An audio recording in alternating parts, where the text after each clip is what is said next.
안녕하세요. 4월 10일 월요일 아침입니다. 말씀과 함께 새롭게는 소망의 아침을 시작하겠습니다. 티트리 본 회포는 오직 십자가에 못 박힌 사람만 하나님과 화평하다라고 이야기합니다. 누가복음 24장 36절로 43절까지 말씀을 본문으로 하여 부활하신 주님 손과 발을 보라라고 하는 주제로 함께 은혜를 나누기를 원합니다.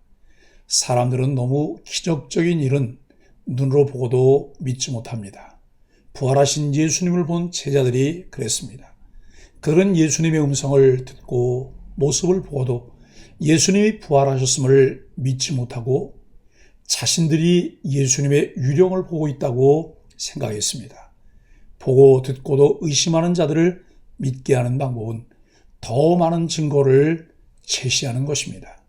예수님은 당신의 손과 발을 확인하도록 하셨고 그들이 보는 앞에서 음식을 드심으로 유령이 아님을 증명해 보이셨습니다.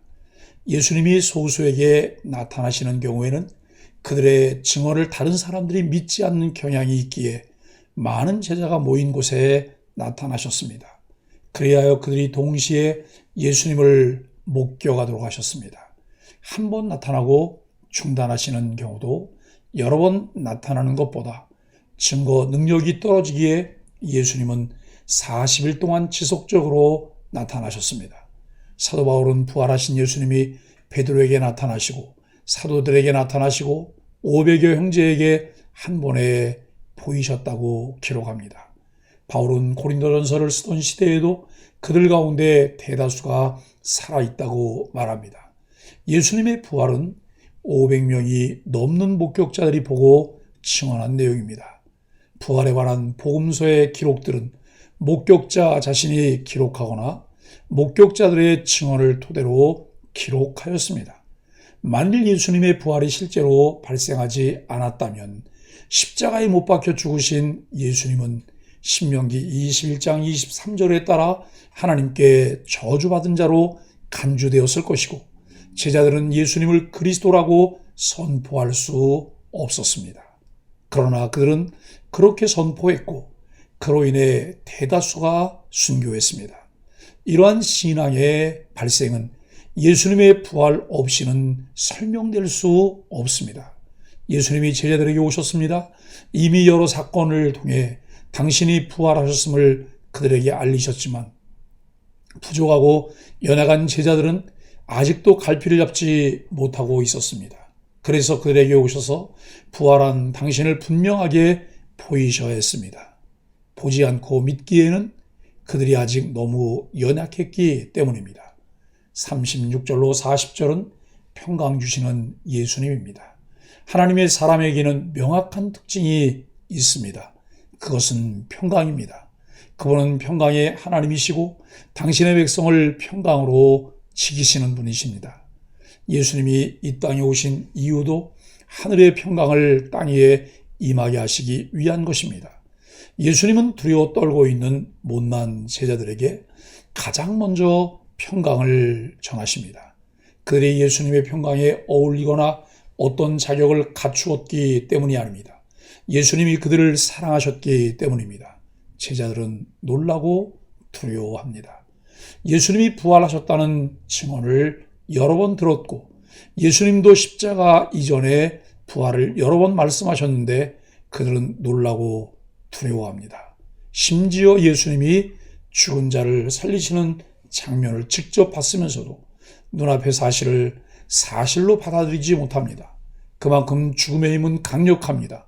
모든 사람을 속박하고 헤어나올 수 없는 절망으로 사람의 마음을 올가맵니다.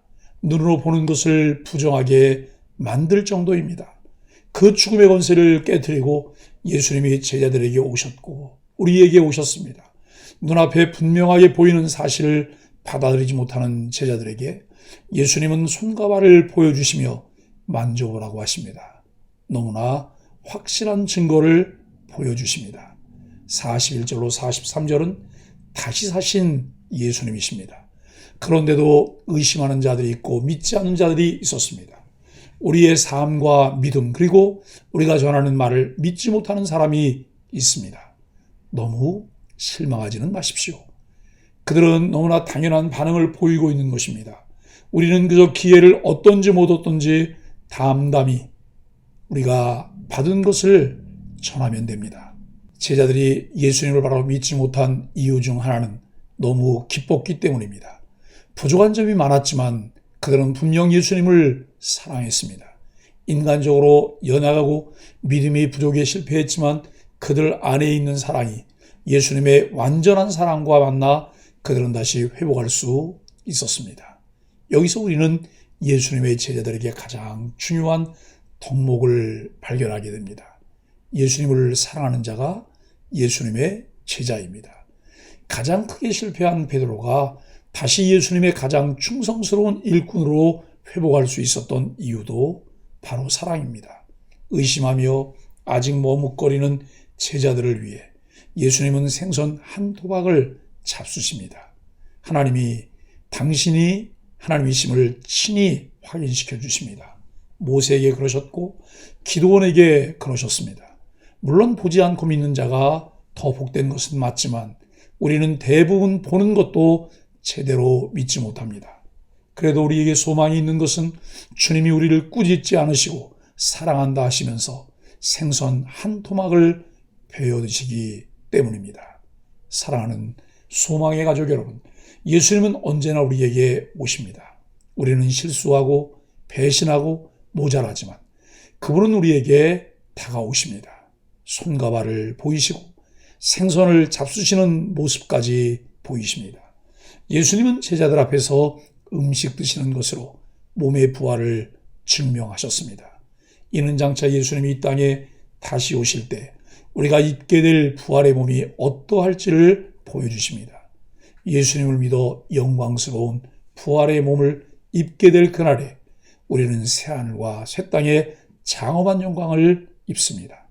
동시에 온전한 몸을 가진 사람으로 하나님 나라를 맛보고 누립니다. 부활하신 예수님은 우리 신앙의 대상이자 참 소망의 본보기입니다. 부활은 허구가 아닙니다. 부활은 역사적인 사실입니다. 부활에 대한 증거는 차고 넘칩니다.